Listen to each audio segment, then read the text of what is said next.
जे गंभीर स्वरूपाचे गुन्हे आहेत ते अद्यापपर्यंत सरकारने मागे घेतलेले नाहीत. आंदोलकावरील सरसकट गुन्हे मागे नाहीत असे गृह विभागाचे मराठा आरक्षण उपसमितीच्या बैठकीत स्पष्टीकरण दिलेले आहे. याबाबत आपली प्रतिक्रिया. सरकारनं त्याच वेळेस सांगितलेलं आहे की सरसकट या राज्यातले महाराष्ट्रभरातले सगळे गुन्हे मागे घेण्यात येतील, म्हणून त्यावेळेस आपण उपोषण सुद्धा मागे घेतलं होतं. सरकारनं दिलेल्या शब्दाप्रमाणे सरकार नक्की मागे घेईल आणि नाही घेतलं तर मी आहे ना, मी सगळे गुन्हे मागे होईपर्यंत मी शांत बसणारच नाहीये. गुन्हे तर सरसकटच सरकारला मागे घ्यावा लागणार आहे, पण तसा शब्द सुद्धा सरकारनं दिलेला आहे आणि त्यांनी जर घेतलेच नाही तर मी प्रचंड मोठं आंदोलन उभा करून महाराष्ट्रातले सगळे गुन्हे सरसकट मागे घेतल्याशिवाय शांत बसणारच नाहीये.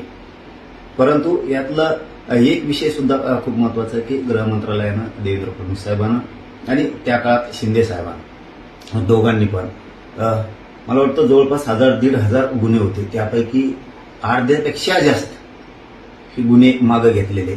एक जर गोष्ट लक्षात घेतली तर सरकार एक गुन्हा सुद्धा साधा मागे घेत नाही, परंतु मी त्यांच्यावरती सातत्यानं आंदोलन करून मराठा समाजावरचे अर्ध्यापेक्षाही जास्त गुन्हे मागे घ्यायला लावले. जवळपास 800-850 पेक्षा जास्त गुन्हे वापस घ्यायला लावले. राहिलेले सुद्धा मी सगळे गुन्हे माघारी घ्यायला लावणार आहे.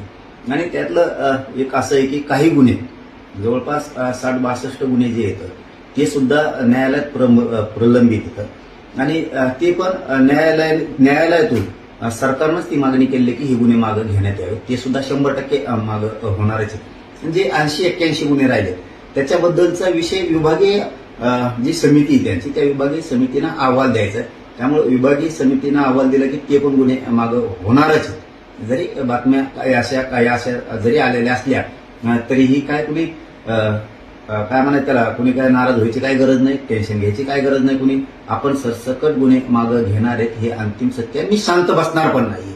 सरकारने जरी त्यांच्या शब्दापासून बदलले, देवेंद्र फडणवीस साहेब जरी त्या शब्दापासून बदलले तर मी त्यांना एकालाही बदलू देणार नाही. या राज्यातले सगळे गुन्हे मागे होणार, त्यामुळे कुणीही काही लोड घ्यायची गरज नाही. मी बघतो हे कसं काय मागे घेत नाहीत ते, मी आहे ना खंबीर, हे कसे मागे घेत नाहीत तर ते बघतोच मी. परंतु जे राहिलेत गुन्हे हेही समाजानं समजून घेणं खूप गरजेचं आहे. त्या गुन्ह्याबाबत विभागीय समितीचा अहवाल सरकारकडे जाणं गरजेचं आहे. किंवा आणखीन गेलेलं नाही मागे घेण्याच्या बाबत. विभागीय समितीने हे गुन्हे मागे घेण्यात यावे असं एकदा सांगितलं की सरकार ते पण मागे घेणार आहे. त्यामुळे गुन्हे कुठलेही राहणार नाहीत आणि सरकारनं पण सांगितलेलं की आम्ही सरसकट गुन्हे मागे घेऊ. आणि याच्यात हे काम करत असताना ही झाली एक बाजू. मी तर सरकारवरती सातत्यानं आंदोलन करून गुन्हे मागे घ्यायला लावणारे, आरक्षण पण सगळं घेणारे, मी काही ठेवणार नाही. परंतु हे होत असताना दुसरी पण एक गोष्ट खूप महत्वाची, जी समिती उपसमिती मराठ्यांसाठी स्थापन झालेली, जी गठीत झालेली, त्या उपसमितीच्या मंत्रिमंडळाच्या अध्यक्षानं त्या अध्यक्षानं कोण आहेत यांनी सुद्धा मराठा समाजाच्या प्रश्नाकडे लक्ष ठेवलं पाहिजे. थातूर मातूर नुसत्या उपसमितीच्या बैठका घ्यायच्या आणि लोकांना फक्त दिखाऊपणा करायचा, ही जी चाललेली मराठा समाजाबद्दलची अवमानास्पद वागणूक त्या उपसमितीच्या अध्यक्षाकडून चाललेली आहे, ही जरा थांबली पाहिजे.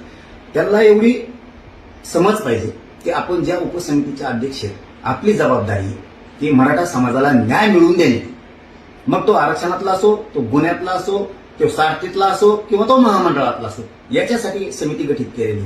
समिती आणि समितीचा अध्यक्ष याच्यासाठी गठीत केलेला नाहीये की ज्या लोकांना याची आवश्यकताच नाहीये अशा लोकांना विशेष निमंत्रण देऊन बोलवायचं आणि त्याच्याशी गप्पा मस्ती मारायच्या, विनाकारण काम न करणाऱ्या लोकांशी वेळ द्यायचा, विनाकारणच काहीतरी एकमेकाच्या लोक अंगावरती घालायचे, याच्यासाठी उपसमितीचा अध्यक्ष नसतो. उपसमितीचा अध्यक्ष याच्यासाठी असतो की मराठा समाजाच्या ज्या मागण्या आहेत त्या मागण्या न्याय देणे. ईडब्ल्यूच्या विद्यार्थ्याचं काय झालं, त्यांना का न्याय मिळत नाही, हे उपसमितीच्या अध्यक्षाचं काम असतं. मराठ्यांच्या अंगावरती घालणं, याच्यासाठी उपसमिती केलेली नाही. तुमचा माग जिरवायसाठी नाही, तुमची मस्ती डोक्यातली मराठ्यांच्या डोक्यात घालायची, मराठ्यांच्या विरोधात झुंजायला लावायचे, याच्यासाठी उपसमिती नसते. एसीबीसीच्या विद्यार्थ्यांच्या निवडीच्या बद्दलचं काय, त्यांच्या अध्यक्ष पद निर्माण केलेत का? ते विद्युत सहाय्यक पोरं, आरोग्य सहाय्यकातले पोरं ते मरायला लागलेत, ईडब्ल्यूएस मधल्या पोरांचं काय, ते आंदोलन करतात, हे काम असतं. सारथीसाठी किती निधी लागतोय, किती विद्यार्थ्यांना शिष्यवृत्ती मिळाली नाही, हे उपसमितीच्या अध्यक्षाचं काम असतं. आणि मग माणसं पाठ थापलीत असते. आम्हाला तर त्यावेळेस खूप वाटलं होतं की खूप चांगला उपसमितीला अध्यक्ष लागलाय, आता मात्र मराठा समाजाच्या लेकराला 100% न्याय मिळणार आहे. परंतु मात्र त्यांनी उलट्या दिशेने उपनायला चालू केलंय. मराठ्यांच्या अंगावरती घालायची ही चळवळ सुरू केली. म्हणजे तुम्हाला प्रश्न सोडवायचे नाहीत, पण मराठ्यांच्या अंगावर घालायचे. यांनी तुम्ही कधीच मोठे होणार नाही. तुमच्या डोक्यात काही हवा शिरली असं की मी मराठ्यांचे प्रश्न दाबील, मराठ्यांच्या अंगावरती घालील आणि मग त्यातून आता तुम्ही रडणारच ना. तुम्हाला प्रश्न सोडताय ना तो उपसमितीचा अध्यक्ष झाल्यापासून मराठ्यांचे. मग काय करायचं? तर नुसतं मीडियात कलगीतुरा लावून द्यायचा मराठा. तुम्ही जिंकणार नाही, लक्षात ठेवा. तुम्ही खूप खोल चिखलात चाललात आता. तुमची ही जबाबदारी आहे. सारखेच्या विद्यार्थ्याची कसं काय शिष्यवृत्ती येत नाही? एनएमएसचा विषय काय आहे? किती डिप्लोमा होते? ते का बंद पडले? का संख्या कमी केली विद्यार्थ्यांची? परदेशात किती विद्यार्थी आहेत? त्यांच्या पैशाचं काय झालं? का ओबीसीच्या धर्तीवरती ओबीसींना ज्या योजना आहेत त्या मराठ्यांना का नाही आहेत? बरं आहेत तर किती आहेत? का बंद पडल्यात? किती पडल्यात सारखीच्या? हे बघायचं अध्यक्षाचं काम नाही का उपसमितीच्या? नुसतेच बोलायच्या मराठ्यावर चढून घालायचे. याच्यासाठी उपसमिती नाही अध्यक्ष नेमलेलं तुम्हाला. सारखीला महामंडळाला किती निधी पाहिजे? किती पोरांचे परतावे थांबलेत? याला का बंद आहे? किती पोरं कर्जबाजारी झाले? हे बघायचं काम नाही का तुमचं? का नुसते मराठ्यांच्या अंगावर ते घालायचं? असे बेचाव काम करायसाठी तुम्हाला उपसमितीचा अध्यक्ष नाही केलेलं. आज मराठा तुमची पाठ थापतात होतं. हाच माणूस मराठ्यांना न्याय देऊ शकतो. पण तुम्ही निकामी आहेत अशी चर्चा मराठ्यात जाऊ देऊ नका. आणखीन सांगतो, तुम्ही ते तसले चुगल्या लावायचं बंद करा. मराठ्याच्या अंगावर घालायचं. किती लोकांना त्रास आहे? महामंडळाच्या पोरांना किती त्रास आहे? अण्णासाहेब पाटील विकास महामंडळ बंद पडू नये. छत्रपती शिवरायांच्या अरबी समुद्रातल्या मार्काचा काय विषय? हे उपसमितीचं काम. प्रमाणपत्र राज्यात किती निघाले? शिंदे समिती काम करते का? आपण गॅजेटचं जे आर काढलाय हैदराबादच्या, त्याच्यानुसार कोणती प्रमाणपत्र अधिकारी देत आहेत का? पोराचे आता जूनमध्ये ऍडमिशन आहेत, त्यांना आता व्हॅलिडिटी लागणार आहेत. त्या व्हॅलिडिटीसाठी काय प्रक्रिया सुरू आहे महाराष्ट्रात? मराठवाड्यासह सगळ्या महाराष्ट्रात काय प्रक्रिया आहे? किती गुन्हे दाखल झालेत महाराष्ट्रात मराठा समाजाच्या लेकरावरती, खोटे गुन्हे? मग ते मागं घ्यायचं. हे उपसमितीच्या अध्यक्षाचं काम असतं. नुसतं बाळा चलवतो, कुंकडे बोलतो आणि येड्यात काढायचं काम मराठ्यांना चाललंय. तुमची खूप दिवस असली फसवणूक चालणार नाही. होय, तुम्ही आमचे प्रश्न सोडवा, आम्ही मराठी तुमची पाठ थापू की तुम्ही मराठा समाजाच्या उपसमितीचा अध्यक्ष झाला, आम्ही पाठ थाप. पण मराठ्याच्या अंगावरती सोडायचे, तसं पिसाळ्या कुत्र्यासारखं वागायचं जरा बंद करा. कारण याच्यामुळे माझ्या मराठा समाजाचं वाटलं होणार आहे. तुम्हाला काय मंत्रिपद मिळतील जाती? तुम्हाला काय मराठ्याच्यावर भरपूर कमवून बसलात तुम्ही. पण मराठ्यांच्या लेकराच्या अन्नात माती घालू नका. उपसमितीच्या अध्यक्षाला सांगतो, मराठ्यांच्या अंगावर सोडून उपसमितीच्या अध्यक्षांनी हे काम नाही करायचं. मराठ्याच्या समाजाच्या लेकराच्या अन्नात माती घालायचं. तुम्हाला कळत नाही का सगळे गुन्हे मागे झाले पाहिजेत म्हणून? खोटे गुन्हे दाखल करता. हे उपसमितीला समजत नाही का? विभागीय आयुक्ताला सांगून विभागीय अहवाल घ्यायचा. महाराष्ट्रातल्या सगळ्या विभागीय स्तरावरचे अहवाल घ्यायचे, गुन्हे मागे घ्यायचे. खटले कोणते प्रलंबित आहेत न्यायालयात, ते पटापट त्याचा तोडगा काढायचा. हे कळत नाही का तुम्हाला? कुणबी प्रमाणपत्रामुळे पोरांचं भविष्य शिक्षणातलं धोक्यात आलंय. हे कळत नाही का तुम्हाला? प्रमाणपत्र पटापट द्या. आमच्या नोंदी सापडलेल्या असून सुद्धा नुसतं मार्गदर्शन समितीकडे मागायला गेलेले वर्ष झालेत आणि खाली येत नाहीत. कोणत्या उपसमितीच्या बैठका घेता रे? कोणचे न्याय काढता? कोणचे न्याय दिलेत तुम्ही?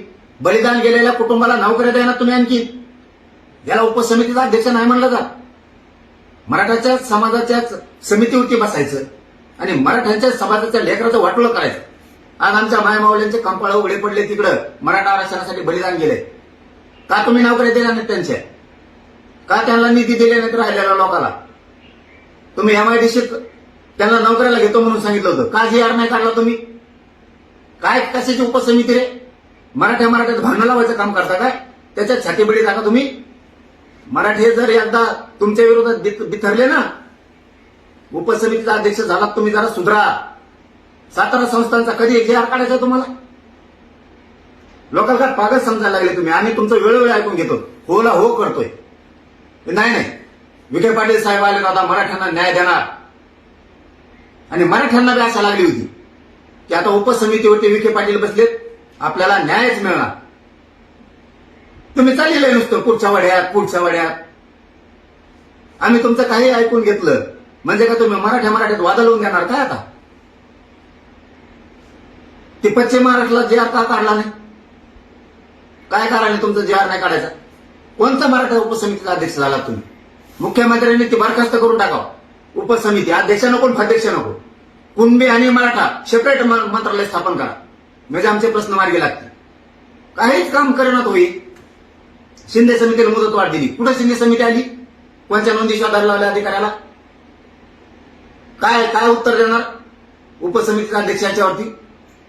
उपसमितीचा अध्यक्षाला फक्त बैठका घेता येतात, मराठ्यावर चढून घालता येते. हे कामासाठी आहे का उपसमितीचा अध्यक्ष? गुन्हे मागे घ्यायचे. किती दिवसाची प्रक्रिया सुरू आहे? काय करते उपसमिती? उपसमितीचं काम नाही का?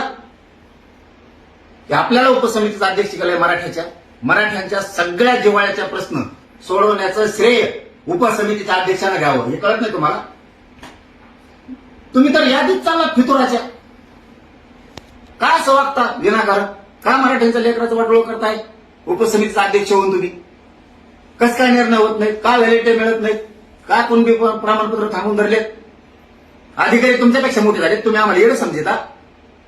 तुमच्यापेक्षा मोठे झाले का अधिकारी? करा ना फौजदारी गुन्हे दाखल. जे व्हॅलिडिटी देणार नाही, जो कुणबी प्रमाणपत्र देणार नाही, जो नोंदी शोधत नाही अधिकारी, तुम्ही लेकरांना आमच्या विठीस धरायचं आणि परत म्हणायचं मी मराठ्याचा आहे, मी उपसमितीचा अध्यक्ष आहे. आणि तिकडं मात्र विशेष निमंत्रण देऊन गुलगुलू बोलायचं आणि मराठ्यात वाद लावून द्यायची. ती पॉवरचा उपयोग तुम्ही गोरगरीब मराठी मोठं करण्यासाठी करायचा सोडून तुम्हाला उपसमितीचा पॉवर आहे तो मराठ्याच्या भांडण लावायसाठी करायला लागलात का तुम्ही? दुधखोळी जनता नाहीये. जरा समजून घ्या. आणखीन तरी सांगतो शहाणे व्हा. आमचे सगळे कुणबी प्रमाणपत्र द्या. आणखीन पण शहाणे व्हा. तुम्हाला मराठ्यात नाव कमायचा चान्स आहे. उपसमितीच्या अध्यक्षाला नाव खराब करून घेऊ नका. डाग लावून जाऊ नका मराठ्याला. सगळे कुणबी प्रमाणपत्र मराठवाड्यासह महाराष्ट्रातले द्यायचे सांगा. व्हॅलिडिटी टोटल द्यायचं सांगा. कारण पोरांचे ऍडमिशन आहेत आता. शिंदे समितीला रेकॉर्ड शोधायचं सांगा. हैदराबाद गॅजेटनुसार मराठवाड्यातल्या मराठ्यांना सगळ्यांना प्रमाणपत्र द्यायचं सांगा. का सांगत नाहीत तुम्ही? सातारा संस्थांचं गॅजेटियरचा जे आर काढून त्यांना आरक्षण द्या.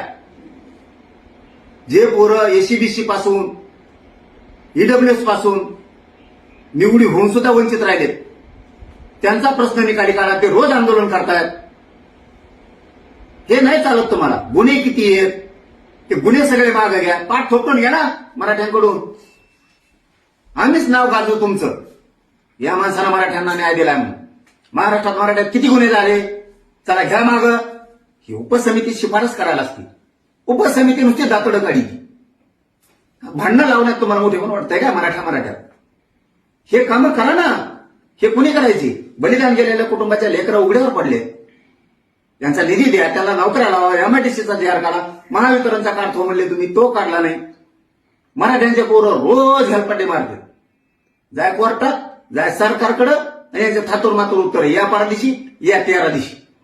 ते पोलीस भरतीतले काही पोरांचे तसेच नियुक्त्या पडल्या. काही महावितरण मधल्या पडल्या. आरोग्य विभागातल्या पडल्या. त्या ग्राम विकास खात्यातल्या पडल्या. काही पोरं आरोग्य सेवक आहेत त्यांचे विषय मागे पडले. काय कामं करता रे? सारथीला निधी देत नाहीत.